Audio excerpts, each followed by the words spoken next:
Hello, मेरा नाम है अभिषेक और स्वागत करता हूं एक बार फिर आपके प्यारे से चैनल में जिसका नाम है जेआर कॉलेज। जैसा कि आपको पता है कि ये जो चैनल है ये एक पार्ट है जेआर ट्यूटोरियल चैनल का, ठीक है। और यहाँ पे हम लोग मेनली आप लोगों को पढ़ा रहे हैं 11th और 12th स्टैंडर्ड के सारे सब्जेक्ट, सही है। मैं आप लोगों को पढ़ा रहा हूं यहाँ पे 12th स्टैंडर्ड की बायोलॉजी, सही है। और ऑलरेडी हम लोग ने 3 लेसन कंप्लीट कर रखा है। जो हमारा लेसन नंबर 1 था, 2 था और 3 था, वो ऑलरेडी हमारे चैनल के ऊपर कंप्लीटेड है। तो जिस बच्चे ने भी एक भी लेक्चर, एक भी लेसन मिस कर दिया हो, जरूर से जाके पिछले लेक्चर्स वीडियो जरूर से आप लोग देख लेना, ठीक है। हम लोग ने स्टार्ट कर दिया था हमारा 4th लेसन 12th बायोलॉजी का, जिसका नाम है बच्चों मॉलिक्यूलर बेसिस ऑफ इनहेरिटेंस, ठीक है। यहां पे हम लोग डिस्कस कर रहे थे उस मॉलिक्यूल के बारे में जो रिस्पॉन्सिबल है इनहेरिटेंस के लिए। अब हम लोग ने इनहेरिटेंस का मतलब ऑलरेडी समझा हुआ है। अगर आप लोग मुझे पहले से फॉलो कर रहे हो, अगर आप लोग मेरे साथ इस जर्नी में बने हुए हो, तो आप लोग को मजा आ रहा होगा और आप लोग को समझ में भी आ रहा होगा कि कौन सा मॉलिक्यूल रिस्पॉन्सिबल है इनहेरिटेंस के लिए, ठीक है। और इनहेरिटेंस मतलब क्या होता है वो भी आप लोग को पता चल रहा होगा, सही है।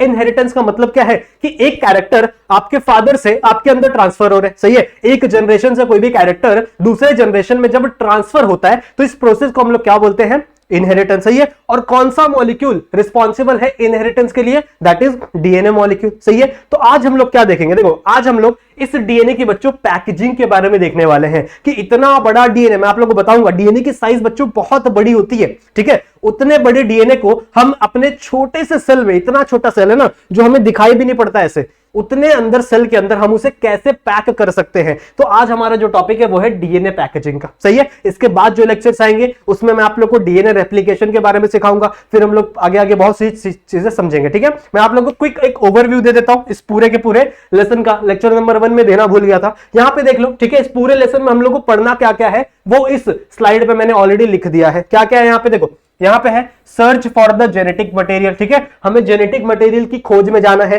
कि कौन जेनेटिक मटेरियल है, क्या प्रोटीन जेनेटिक मटेरियल है, क्या आरएनए जेनेटिक मटेरियल है, या फिर डीएनए जेनेटिक मटेरियल है, सही है। तो इसके लिए मैंने आप लोग को 3 एक्सपेरिमेंट पढ़ाए थे और वहां से हम लोग ने ये कंक्लूड किया था that DNA is the genetic material, ठीक है। हमारा जो जेनेटिक मटेरियल होता है वो क्या होता है, DNA, that is deoxyribonucleic acid. यहां तक हम लोग ने ऑलरेडी पढ़ा हुआ है, सही है। अब नेक्स्ट हम लोग क्या पढ़ना, देखो नेक्स्ट हम लोग को देखना है बच्चों डीएनए पैकेजिंग के बारे में कि इतना बड़ा जो डीएनए है उसे पैक कैसे किया गया एक छोटे से न्यूक्लियस के अंदर, सही है। और उसके बाद हम नेक्स्ट लेक्चर में देखेंगे डीएनए रेप्लिकेशन के अंदर, क्योंकि जब एक सेल जब डिवाइड होता है 2 सेल के अंदर तो डीएनए को भी रेप्लिकेट करना पड़ता है। ऐसा तो नहीं होता ना कि एक सेल से 2 सेल बना, अब एक डीएनए मैंने इसको दे दिया, इसको डीएनए दिया ही नहीं, ऐसा तो नहीं कर सकते। मतलब डीएनए का इक्वल नंबर ऑफ डिवीजन करना पड़ता है, सही बात है। मतलब डीएनए को रेप्लिकेट करना पड़ता है, तो वो हम लोग इस टॉपिक के अंदर सीखेंगे, सही है। उसके बाद हम लोग जाएंगे हमारे प्रोटीन सिंथेसिस पे। देखो बहुत इंपॉर्टेंट टॉपिक हो जाता है प्रोटीन सिंथेसिस। इतने टाइम से हम लोग 3rd लेक्चर से हम लोग बात करते आ रहे हैं ना, 3rd लेसन से, कि कैरेक्टर्स होते हैं हमारे फादर से हमारे बॉडी के अंदर कैरेक्टर्स आते हैं, तो ये कैरेक्टर्स कैसे एक्सप्रेस होते हैं हमारे बॉडी में। जो डीएनए आया है फादर से, वो डीएनए आखिरकार कौन से प्रोटीन्स बना रहा है, किस प्रोसेस से प्रोटीन बना रहा है जिसके वजह से हमारे अंदर वो कैरेक्टर्स एक्सप्रेस हो पा रहे हैं, वो सारी चीजें हम लोग कहां देखेंगे, इस प्रोटीन सिंथेसिस वाले टॉपिक के अंदर देखेंगे। फिर नेक्स्ट है दैट इज जीनोम। जीनोम क्या होता है उसके बारे में थोड़ा सा पढ़ेंगे, और इसके अंदर बहुत ही इंपॉर्टेंट एक प्रोजेक्ट के बारे में डिस्कस किया हुआ, that is human genome project, सही है। हमारे बॉडी के अंदर जितने भी जीनोम है, यानी जितने भी सीक्वेंस है डीएनए की, उन सबको एक बाय एक स्टडी किया गया था, ठीक है, इस प्रोजेक्ट के द्वारा जिसका नाम है ह्यूमन जीनोम प्रोजेक्ट। इसको भी हम लोग देखेंगे। और लास्ट इस लेसन का जो सबसे लास्ट टॉपिक होगा, it is nothing but a DNA fingerprinting, ठीक है। तो ये सारी चीजें हम लोग इस पूरे के पूरे लेसन में देखने वाले हैं, समझ में आ रहा है, ठीक है। ये एक क्विक ओवरव्यू था। हम लोग ने अभी तक क्या देख लिया है, search for the genetic material, ठीक है। जेनेटिक मटेरियल के बारे में देख लिया है, कैसे डिस्कवर हुआ था that DNA is a genetic material. इसके बारे में हम लोग ने 3 एक्सपेरिमेंट ऑल्दो पढ़ चुके थे, सही है। आज हम लोग क्या देखेंगे, डीएनए पैकेजिंग के बारे में, सही है। तो आ जाओ, सबसे पहले हम लोग जानते हैं बच्चों कि डीएनए के अंदर आखिरकार होता क्या है, डीएनए किससे बना हुआ है, सही है। ये बात आप लोग ने शायद छोटे स्टैंडर्ड्स में पढ़ी होगी, जब आप 9th स्टैंडर्ड में होंगे तब आप लोग ने थोड़ी थोड़ी पढ़ी होगी कि आखिरकार डीएनए बना किससे हुआ, ठीक है। तो उस चीज को हम लोग थोड़ा सा रिकॉल करेंगे, थोड़ा सा देखेंगे कि डीएनए का फॉर्मेशन किससे हुआ है, और उसके बाद हम लोग देखेंगे कि आखिरकार इस डीएनए को पैक कैसे किया जाएगा या फिर कैसे किया गया है हमारे बॉडी के अंदर, सही बात है। सबसे पहले मैं बात करूं बच्चों, तो डीएनए ना 3 चीजों से बना हुआ है, ठीक है। डीएनए 3 चीजों से बना हुआ है, ध्यान से देखेंगे। सबसे पहले ध्यान से देखेंगे, सबसे पहला है बच्चों शुगर मॉलिक्यूल, ठीक है। सबसे पहला क्या है, शुगर मॉलिक्यूल। अब यहां पे कौन सा शुगर यूज किया जाएगा, तो शुगर मॉलिक्यूल बहुत सारे टाइप्स के, बड़े सारे टाइप्स के अलग अलग शुगर मॉलिक्यूल है। यहां पे कौन सा शुगर मॉलिक्यूल यूज किया गया है बच्चों? यहां पे जो शुगर मॉलिक्यूल यूज हुआ है वो है बच्चों राइबोज शुगर। ठीक है, कौन सा शुगर है? It is a ribose sugar, जो कि एक पेंटोज शुगर है, मतलब इसके पास 5 कार्बन होते हैं। अगर आप लोग बायो बोलते हैं ना, वो अपना बायो इनऑर्गेनिक वाला जो चैप्टर था, ठीक है, जिसमें हम लोग मेनली चीजों के बारे में डिस्कस कर रहे थे, स्ट्रक्चर्स के बारे में डिस्कस कर रहे थे, तो वहां पे आप लोगों ने पढ़ा होगा पॉलीसैकेराइड, डाइसैकेराइड, सही है। तो वहां पे हमारा एक स्ट्रक्चर है जिसके पास 5 कार्बन प्रेजेंट होते हैं। इसका स्ट्रक्चर कुछ ऐसा होता है, देखो इसका स्ट्रक्चर कुछ ऐसा होता है, कुछ ऐसा स्ट्रक्चर होता है, ठीक है। जिसके अंदर कितने कार्बन प्रेजेंट होते हैं बच्चों? 5 कार्बन प्रेजेंट होते हैं। कितने स्ट्रक्चर प्रेजेंट होते हैं? 5 स्ट्रक्चर प्रेजेंट होते हैं। दैट इज ये अपना 1 carbon number 1, carbon number 2, carbon number 3, carbon number 4 and carbon number 5, सही है। ये 5 कार्बन वाले स्ट्रक्चर को हम लोग क्या बोलते हैं? Ribose sugar. अब इस राइबोज शुगर में होता क्या? अगर इसका आप थोड़ा सा डिटेल में स्ट्रक्चर देखोगे, अगर मैं यहां पे बनाऊं, चलो एक न्यू स्लाइड बनाते हैं।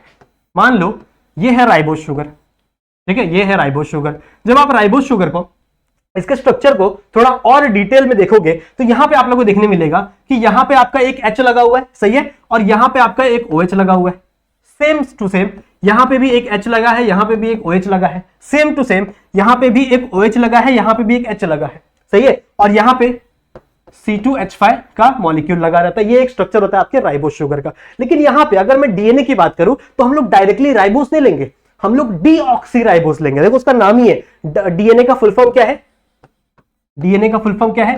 डीऑक्सी राइबोन्यूक्लिक एसिड, सही है। डीऑक्सी मतलब जो राइबोज शुगर है ना बच्चों, इसमें से सिर्फ एक ऑक्सीजन निकाल दो। ये वाला जो ऑक्सीजन है, अगर मैं इस एक ऑक्सीजन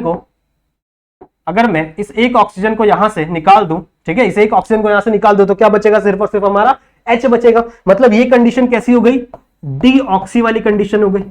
मतलब यहां से मैंने क्या कर दिया है? एक ऑक्सीजन को रिमूव करवा दिया, सही है। थोड़ा सा केमिस्ट्री में चले गए हम लोग, बट कोई बात नहीं, ये हो गई डीऑक्सी वाली कंडीशन। तो हम लोग यहां पे भी राइबोज शुगर यूज करेंगे, बट ये कैसा राइबोज होगा बच्चों? डीऑक्सी वाला राइबोज होगा। मतलब यहां से हम लोग एक ऑक्सीजन निकाल देंगे इस राइबोज शुगर से, सही है। तो ये क्या बन जाएगा? डीऑक्सी राइबोज, सही है। तो ये हमारा एक कंपोनेंट हो गया डीएनए का।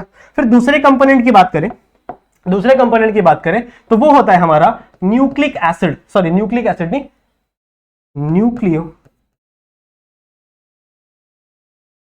न्यूक्लियोटाइड्स। इसको पूरा हम लोग न्यूक्लियोटाइड्स बोल सकते हैं, बट मेनली हम लोग इसको न्यूक्लिक एसिड ही कहेंगे, ठीक है। अब इसके अंदर आगे चल के 2 ग्रुप्स है, ठीक है।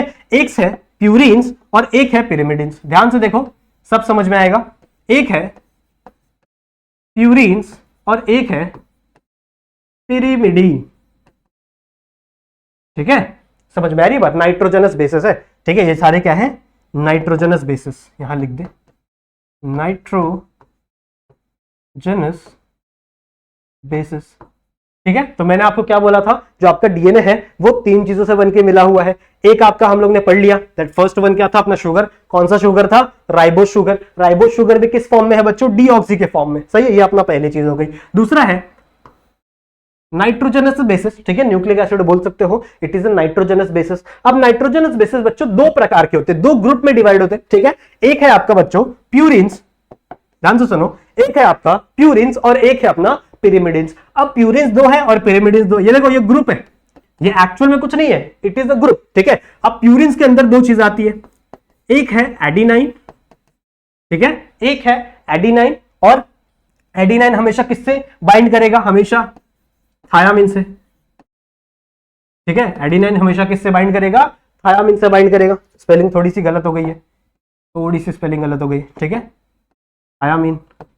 और यहां पे आएगा आपका दैट इज ग्वानिन। ग्वानिन हमेशा किससे बाइंड करेगा? साइटोसिन से, ठीक है। ये हमेशा किससे बाइंड करेगा?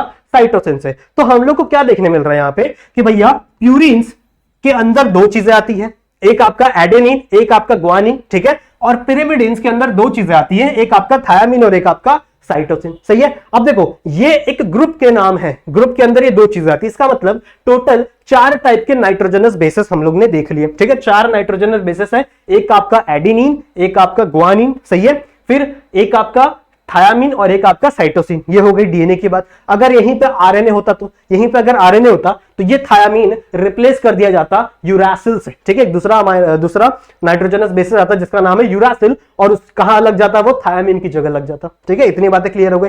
अब अगर मैं बॉन्डिंग की बात करूं, तो हमेशा प्यूरिन्स पिरिमिडीन्स के साथ ही बाइंड करेंगे, ठीक है। प्यूरिन्स हमेशा पिरिमिडीन्स के साथ ही बाइंड करेंगे। ऐसा कभी भी नहीं होगा कि प्यूरिन्स प्यूरिन के साथ बाइंड कर ले। मान लो यहां पे अगर आपकी डीएनए की कोई सीक्वेंस है, मान लो ये आपका डीएनए है, ठीक है। अगर ये आपका डीएनए है तो यहां पे अगर प्यूरिन्स है, ठीक है, अगर यहां पे प्यूरिन्स है तो सामने हमेशा पिरिमिडीन ही होगा। समझ में आ रही बात? मतलब आपका प्यूरिन्स हमेशा पिरिमिडीन से बाइंड होगा। आपका प्यूरिन हमेशा बाइंड होगा बच्चों पिरिमिडीन से। अगर यहां पे पिरिमिडीन है तो यहां पे क्या आ जाएगा, प्यूरिन आ जाएगा। कभी भी प्यूरिन का बाइंडिंग नहीं दिखाएंगे, कभी भी पिरिमिडीन का बाइंडिंग नहीं दिखाएंगे। इतनी बातें क्लियर है? आई होप आप लोगों को इतना समझ में आ गया होगा, ठीक है। एक बात और सुन लो, अब एडेनिन भी प्यूरिन है, ग्वानिन भी प्यूरिन है, सही है। साथ ही साथ थायामीन भी पिरामिडीन है और साइटोसिन भी पिरामिडीन है। तो क्या ऐसा है कि ये जो एडेनिन है ये किसी के साथ भी बाइंड हो सकता है, किसी भी पिरामिडीन के साथ बाइंड हो सकता है? ऐसा नहीं है। यहां पे स्पेसिफिक चीजें हैं। मतलब आपका जो एडेनिन है ये सिर्फ और सिर्फ थायामीन के साथ ही बाइंड होगा, ठीक है। आपका जो एडेनिन है वो सिर्फ और सिर्फ किससे बाइंड होगा, थायामीन के साथ ही बाइंड होगा बच्चों, ठीक है। और कितने बॉन्ड से, डबल बॉन्ड से।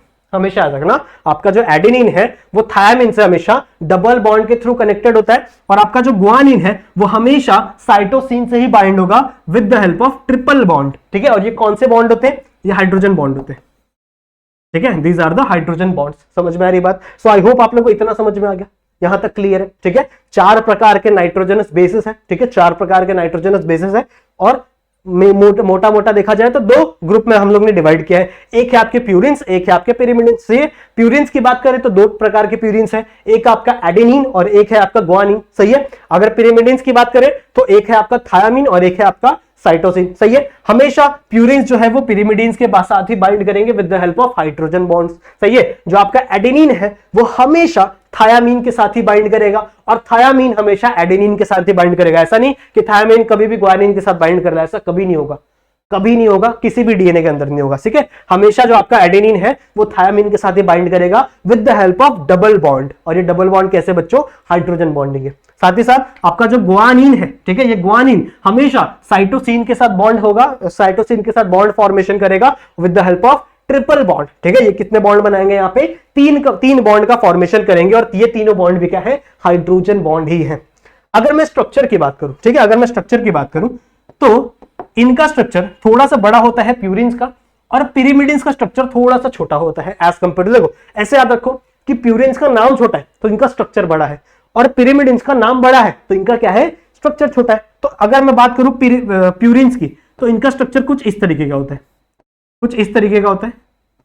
एक हेक्सागोनल रिंग, ठीक है, और एक पेंटागोनल रिंग। नहीं, ये भी तो हेक्सागोनल ही बन गई,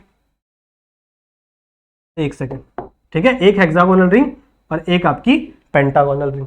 समझ में आ रही बात? ये आपका स्ट्रक्चर है किसका, प्यूरिन्स का। ये स्ट्रक्चर किसका है, प्यूरिन्स का। एक आपका हेक्सागोनल रिंग और एक आपका पेंटागोनल रिंग। आप लोग ने एटीपी का स्ट्रक्चर पढ़ा होगा, तो एटीपी में क्या होता था, एडेनिन यूज होता था, याद है, ठीक है। एटीपी में क्या यूज होता था, एडेनिन, तो इट इज एडेनिन, ठीक है। एटीपी का स्ट्रक्चर कैसे होता था, याद करो, 10th स्टैंडर्ड, कुछ ऐसे ऐसा था, ऐसा स्ट्रक्चर था। ये आपका एडेनिन होता था, फिर यहां से एक राइबोज शुगर लगा रहता था, सही है, यहां से एक राइबोज शुगर लगा देता था, और यहां से 3 फॉस्फेट ग्रुप, एक फॉस्फेट ग्रुप, दूसरा फॉस्फेट ग्रुप और तीसरा फॉस्फेट ग्रुप, सही है। ऐसे कुछ स्ट्रक्चर होता था ना डीएनए का। तो डीएनए में क्या है, एडेनिन प्रेजेंट है। एडेनिन का स्ट्रक्चर हमेशा कैसा होता है, एक हेक्सागोनल स्ट्रक्चर और एक आपका पेंटागोनल स्ट्रक्चर। हेक्सागोनल पेंटागोनल पता है ना, हेक्सागोनल मतलब क्या, जिसमें 6 साइड्स है, और पेंटागोनल मतलब क्या, जिसमें 5 साइड्स है, सही है। ऐसा भी अगर जिसको केमिस्ट्री थोड़ी सी आती है, ऐसा इमेजिन कर लो कि ये बेंजीन है, सही है, लेकिन बीच में डबल बॉन्ड्स नहीं है, बीच में जो कॉन्जुगेटेड डबल बॉन्ड्स होते हैं वो इसके अंदर प्रेजेंट नहीं है। इतना समझ लो, ठीक है।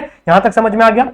ये मिटा देते हैं वरना थोड़ा सा कचपच मच जाएगा, ठीक है। तो आई होप आप लोगों को ये सब समझ में आ गया, ठीक है। तो आई होप आप लोगों को इतनी चीजें समझ में आ गई जो मैं आप लोगों को बताने की कोशिश कर रहा हूं कि आपका जो डीएनए है वो टोटल 3 चीजों से बना हुआ है, और अभी तक हम लोग ने 2 चीजें डिस्कस कर ली हैं। सबसे पहला क्या है, शुगर मॉलिक्यूल, कौन सा शुगर है? राइबोज शुगर है। किस फॉर्म में प्रेजेंट है? डीऑक्सी राइबोज शुगर के फॉर्म में प्रेजेंट है। सही है, मतलब जिसमें से एक ऑक्सीजन मैंने निकाल दिया। सेम टू सेम अगर दूसरा क्या है? Nitrogenous bases. अब नाइट्रोजनस बेसिस के दो ग्रुप है। सही है, एक ग्रुप है आपका प्यूरिन्स और एक ग्रुप है आपका पिरिमिडिन्स। सही है, प्यूरिन्स कैसे हैं? दो है प्यूरिन्स, एक है एडिनिन, एक है ग्वानिन। साथ ही जैसे वैसे ही जो पिरिमिडिन्स है वो भी दो है, एक आपका थायामीन और एक आपका साइटोसिन। सही है, जो एडेनिन है वो हमेशा थायामीन के साथ बॉन्ड बनाएगा, साथ ही साथ जो ग्वानिन है वो हमेशा साइटोसिन के साथ बॉन्ड बनाएगा। एडेनिन और थायामीन के बीच में जो बॉन्ड है वो डबल बॉन्ड, ग्वानिन और साइटोसिन के बीच में जो बॉन्ड है वो ट्रिपल बॉन्ड। सही है, हम लोग स्ट्रक्चर की बात कर रहे थे तो इसका स्ट्रक्चर थोड़ा सा बड़ा है क्योंकि इसका नाम छोटा, देखो प्यूरिन्स का नाम छोटा है इसलिए इसका स्ट्रक्चर बड़ा है। इसका भी ऐसी स्ट्रक्चर होगा, इसका भी ऐसी स्ट्रक्चर होगा। लेकिन अगर हम लोग पिरिमिडिन्स की बात करें तो पिरिमिडिन्स में सिर्फ एक हेक्सागोनल स्ट्रक्चर होता है, एक बेंजीन लाइक स्ट्रक्चर होता है हेक्सागोनल। सही है, this is the structure of किसका? पिरिमिडिन्स। सही है, बेंजीन बना रहा हो तो बेंजीन मत बना देना, वरना ऐसे आप लोग एग्जाम में बना के आ जाओगे, बोलोगे सर ने तो बेंजीन बनाने बोला था, बेंजीन मत बना देना। ठीक है, ये क्या है? आपका हेक्सागोनल स्ट्रक्चर। तो ये आपके दो पार्ट की बात हो गई। तीसरा पार्ट क्या है? तीसरा पार्ट क्या है? इसे मिटाते हैं। तीसरा पार्ट है बच्चों फॉस्फोरिक एसिड, बहुत इंपॉर्टेंट। ठीक है, फॉस्फोरिक एसिड, इसे हम लोग क्या लिखते हैं? H3PO4। ठीक है, फॉस्फोरिक एसिड का फॉर्मूला क्या है? H3PO4। अगर स्ट्रक्चर बनाना हो तो कैसा स्ट्रक्चर होगा? देखो ध्यान से, इधर एक P डालो। ठीक है, 4 O है तो एक O यहां लिखो, एक O यहां लिखो, एक O यहां लिखो और एक O यहां लिखो। सिंपल है, और दोनों के बीच, चारों के बीच में सिंगल बॉन्ड लगा दो। सिंपल है। 3 H है तो एक H यहां, एक H यहां, एक H यहां, यहां H नहीं है तो यहां डबल बॉन्ड डाल दो। सिंपल है। ठीक है, ये है आपका फॉस्फोरिक एसिड। सही है, तो ये 3 कंपोनेंट प्रेजेंट होते हैं आपके डीएनए में। सही है, ये 3 कंपोनेंट मिलकर बच्चों डायरेक्ट डीएनए का फॉर्मेशन नहीं करते, ये 3 डीएनए मिलकर न्यूक्लियोटाइड बनाते हैं, न्यूक्लियोटाइड बनाते हैं। एक्चुअल में अगर बोला जाए, अगर सही मानों में देखा जाए तो ये तीनों मिलकर न्यूक्लियोटाइड का फॉर्मेशन करते हैं। ठीक है, न्यूक्लियोटाइड इन तीनों चीजों से बनके मिलता है। सही है, और न्यूक्लियोटाइड की एक लंबी सी चेन को हम लोग डीएनए कह देते हैं। जैसे फॉर एग्जांपल मैंने न्यूक्लियोटाइड बना दिया। अब न्यूक्लियोटाइड 3 चीजों से बना है, एक आपका शुगर मॉलिक्यूल, एक आपका फॉस्फोरिक एसिड और एक आपका क्या है? Nitrogenous bases. तो मान लो ये है आपका एक न्यूक्लियोटाइड, फिर एक और न्यूक्लियोटाइड आ गया, एक और न्यूक्लियोटाइड आ गया, एक और न्यूक्लियोटाइड आ गया। समझ रहे हो, ऐसे न्यूक्लियोटाइड आ गया।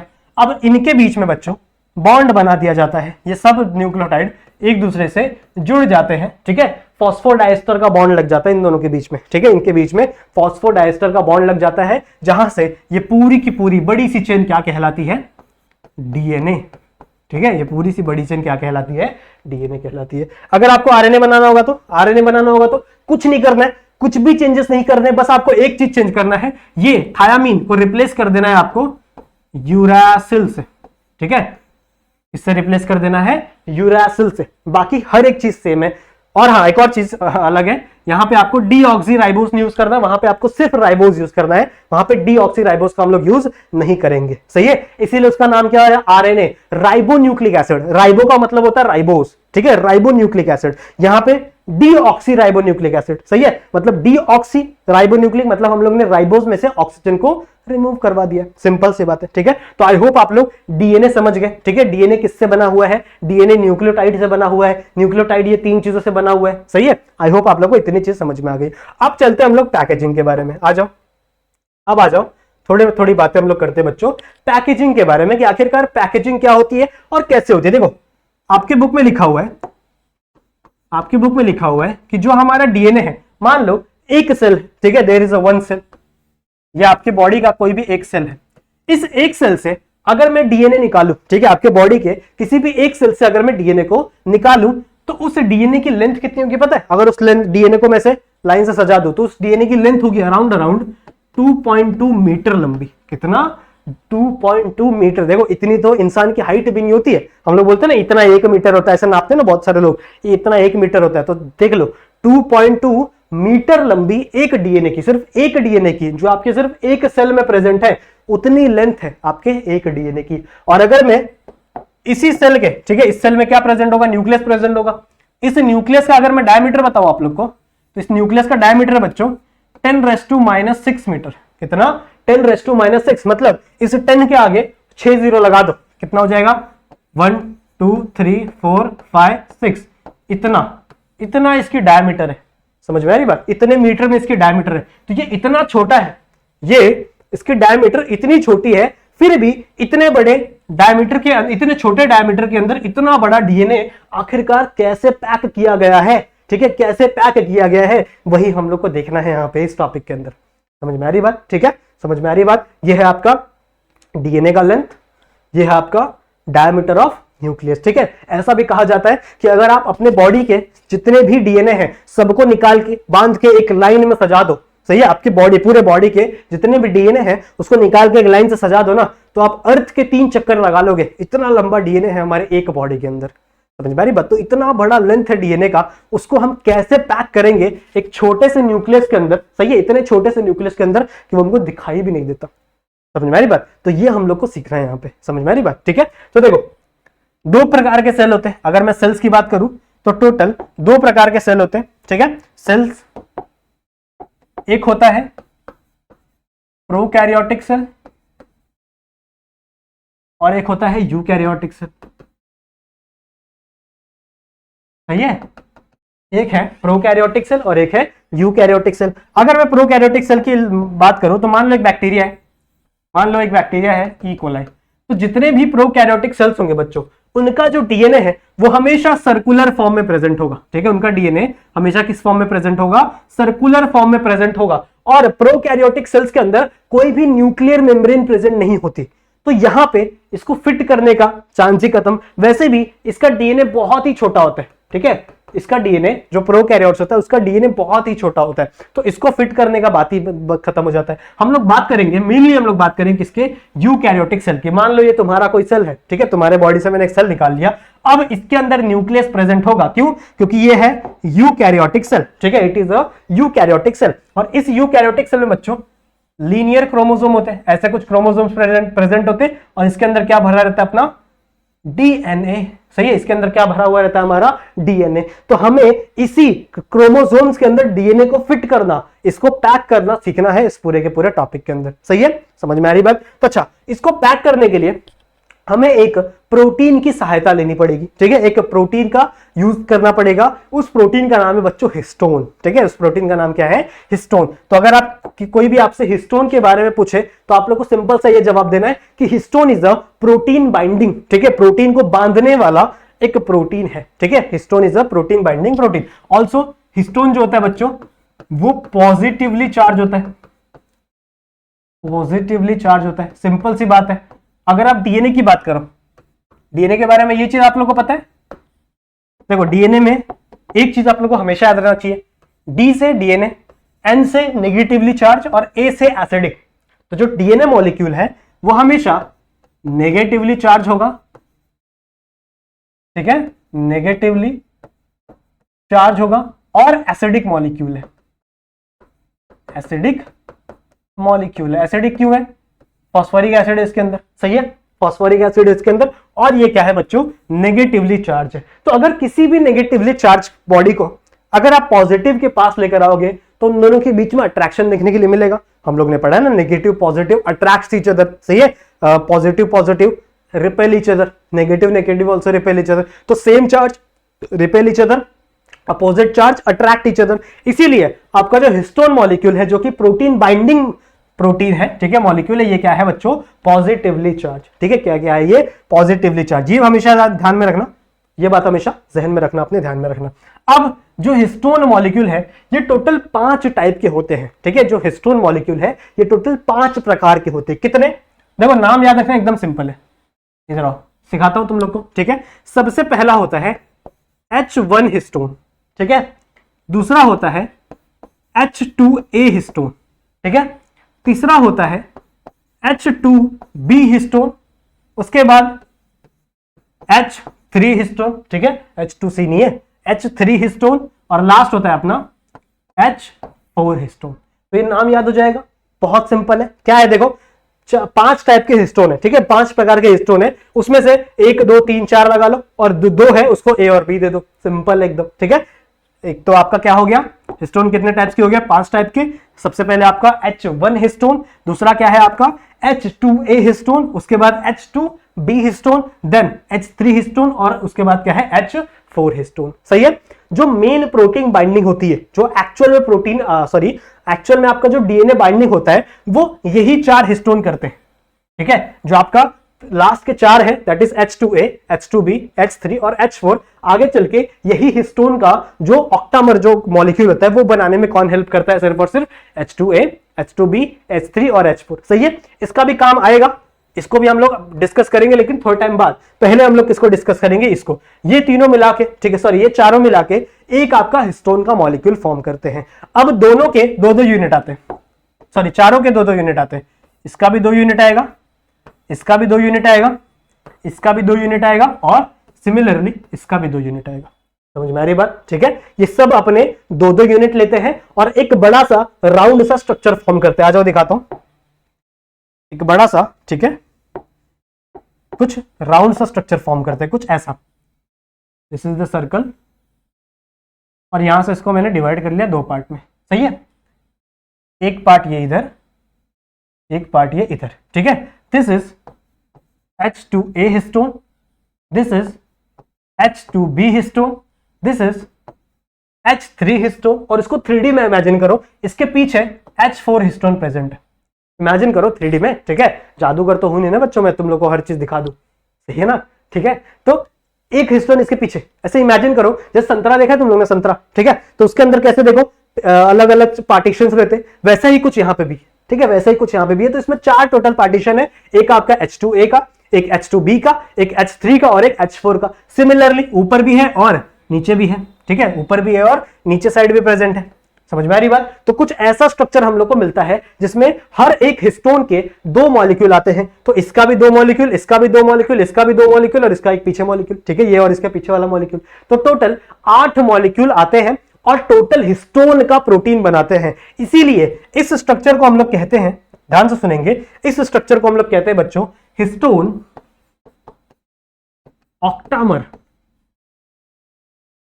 ठीक है, इस स्ट्रक्चर को, इस बड़े से स्ट्रक्चर को हम लोग क्या कहते हैं, हिस्टोन ऑक्टामर। ऑक्टामर मतलब क्या? ऑक्टामर वर्ड जो है वो हमेशा 8 से रिलेटेड होता है। सही है, बहुत जगह पे हम लोग ने पढ़ा है ना, देखा होगा आप लोग ने। ठीक है, तो जो हिस्टोन ऑक्टामर मतलब क्या, कि यहाँ पे हिस्टोन मॉलिक्यूल के टोटल 8 मॉलिक्यूल हम लोग ने लिए हैं और 8 में भी क्या 4 टाइप्स के, टोटल अलग अलग 8। सही है, 4 अलग अलग टाइप है, H2A, H2B, H3 और H4 और दोनों के 2-2 मॉलिक्यूल लिए। सही है, तो कुछ ऐसा एक बॉल लाइक स्ट्रक्चर हम लोग को यहाँ पे देखने के लिए मिल रहा है। This structure is known as histone octamer. Clear है? यहां तक समझ में आ गया? ठीक है, तो आई होप आप लोग को हिस्टोन ऑक्टामर के बारे में थोड़ी सी क्लियरेंस मिल गई है। अब यहां से लेके आ जाओ अपना डीएनए का मॉलिक्यूल। मान लो ये मेरा डीएनए का मॉलिक्यूल है जो कि कुछ इस तरीके से बाइंड है और इसके बीच में हाइड्रोजन बॉन्ड लगे हुए। सही है, ये मेरा डीएनए का मॉलिक्यूल। सही है, अब ये डीएनए का मॉलिक्यूल इस हिस्टोन ऑक्टामर के ऊपर आएगा। ठीक है, इसको थोड़ा सा साइड में बना लेते हैं अपन, तो थोड़ा सा साइड में बना लेते हैं। तो इधर आ जाओ भाई।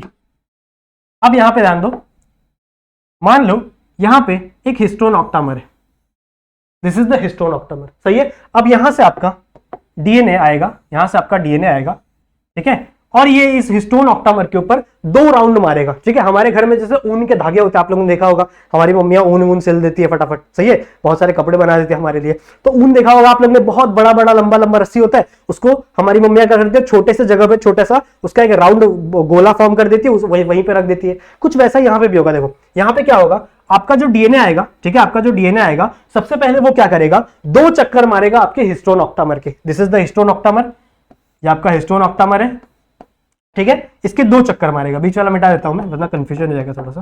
ठीक है, इसके 2 चक्कर मारेगा। तो मान लो यहां से घुसा, फिर यहां से जाएगा ऐसे ऐसे ऐसे ऐसे। ठीक है, ये वाला यहां से घुसा था, मान लो 2 चक्कर हो गए, यहां से निकल जाएगा। समझा?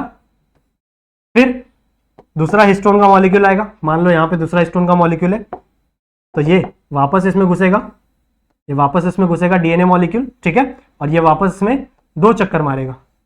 कितने? 2 चक्कर मारेगा और यहां से ये वापस बाहर निकल जाएगा। समझ में आ रही है बात? ठीक है, समझ में आ रही है बात? आई होप आप लोगों को इतनी चीज समझ में आ रही होगी। इतनी चीज समझ में आ रही होगी, ठीक है। कुछ नहीं है, एकदम सिंपल सा है कि ये आपका डीएनए का मॉलिक्यूल आया, this is the DNA molecule. ये डीएनए मॉलिक्यूल आया, हिस्टोन के स्ट्रक्चर के ऊपर 2 राउंड मारेगा। मान लो ये हिस्टोन का स्ट्रक्चर है, ठीक है, और ये मेरा है डीएनए मान लो। तो ये आया, इसके ऊपर से ऐसे 2 चक्कर मारा, ओके गिर गया ये, 1 चक्कर 2 चक्कर कंप्लीट किया, निकल गया, ठीक है। फिर दूसरा डीएनए का मॉलिक्यूल होगा, उसके ऊपर 1 चक्कर, फिर 2 चक्कर मारेगा, ज्यादा नहीं करूंगा तो उठ जाएगा नहीं तो, ठीक है, 2 चक्कर मारेगा और निकल जाएगा। समझ रहे हो, ऐसा कुछ स्ट्रक्चर हो रहा है यहाँ पे, ऐसा कुछ चीजें फॉर्म होने की कोशिश हो रही है। तो यहाँ पे एक आपका हिस्टोन ऑक्टामर, ये डीएनए आया, इसके ऊपर से 2 चक्कर मारा, फिर यहां से निकल गया। सिमिलरली इसके ऊपर से 2 चक्कर मारा, फिर यहां से निकल गया।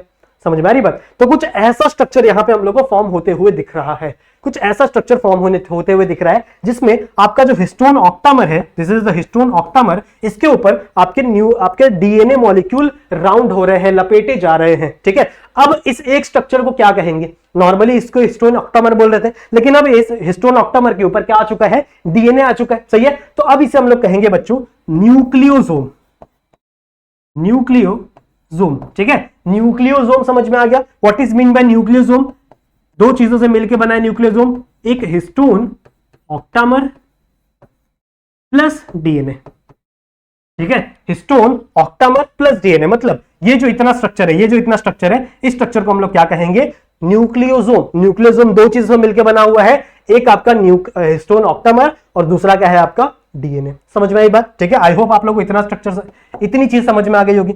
नेक्स्ट देखो, तो मिटा देते हैं, ये समझ में आ गया, ठीक है।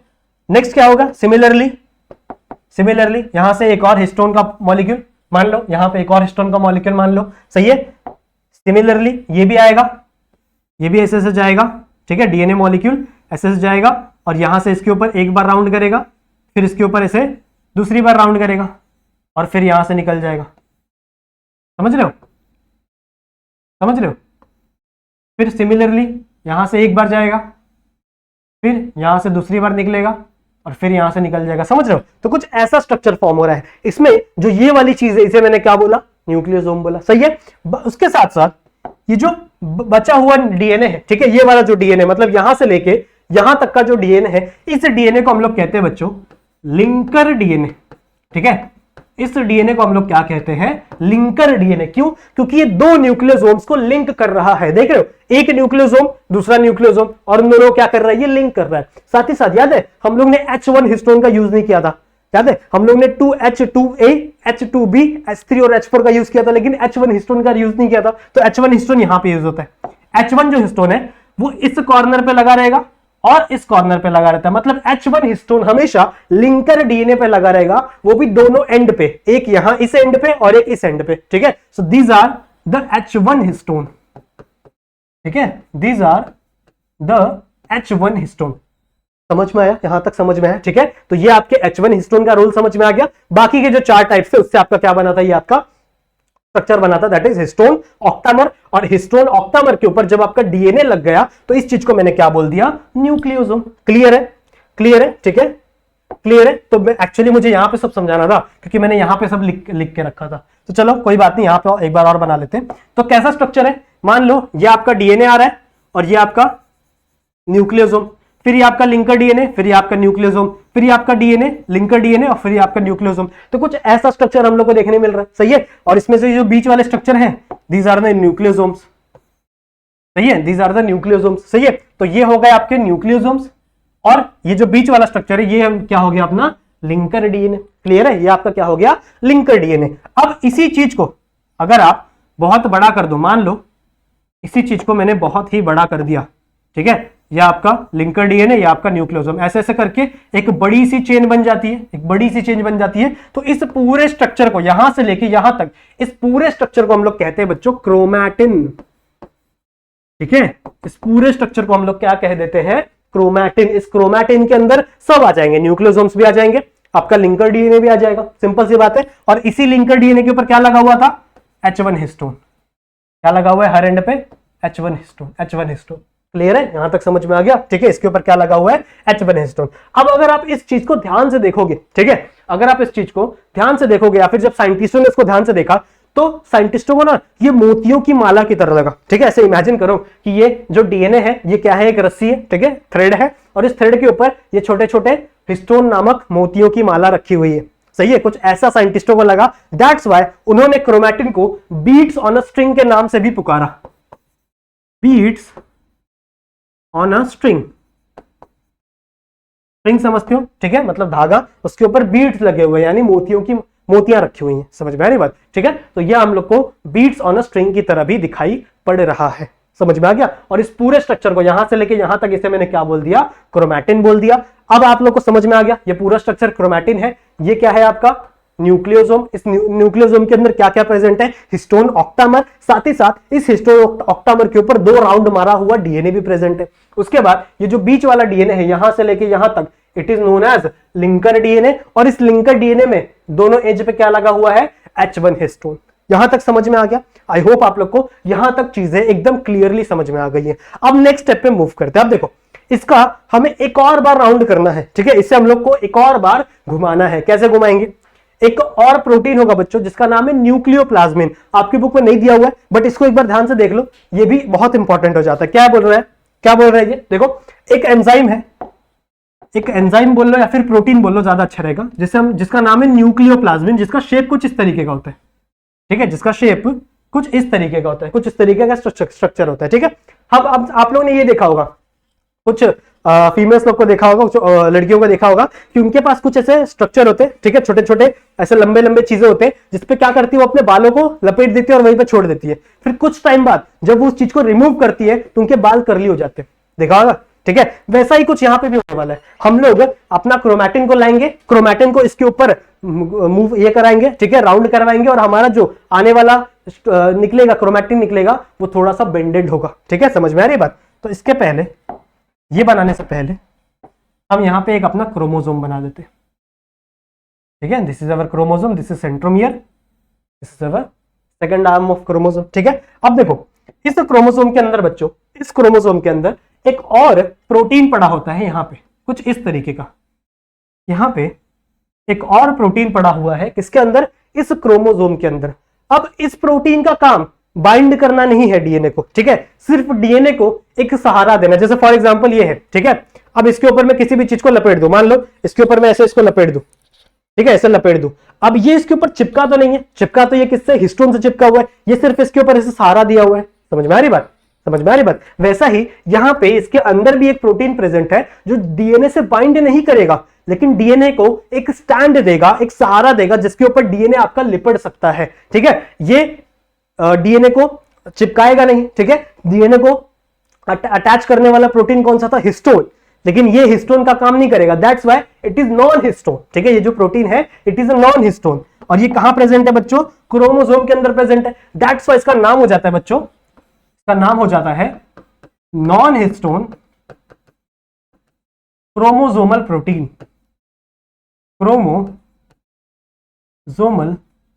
प्रोटीन। क्लियर है, समझ में आ गया, इसका नाम समझ में आ गया, ठीक है। ये हिस्टोन नहीं है, हिस्टोन का काम था, तो हिस्टोन का काम क्या था, प्रोटीन डीएनए को बाइंड करके रखना। ये डीएनए को बाइंड नहीं करेगा, ये सिर्फ एक स्टैंड देगा डीएनए को, that's why it is non histone. ये हिस्टोन नहीं है, और ये कहां प्रेजेंट है, क्रोमोसोम के अंदर प्रेजेंट है, that's why it is a chromosomal protein. Clear है, ये समझ में आ गया। अब वापस आ जाओ अपने इस पे।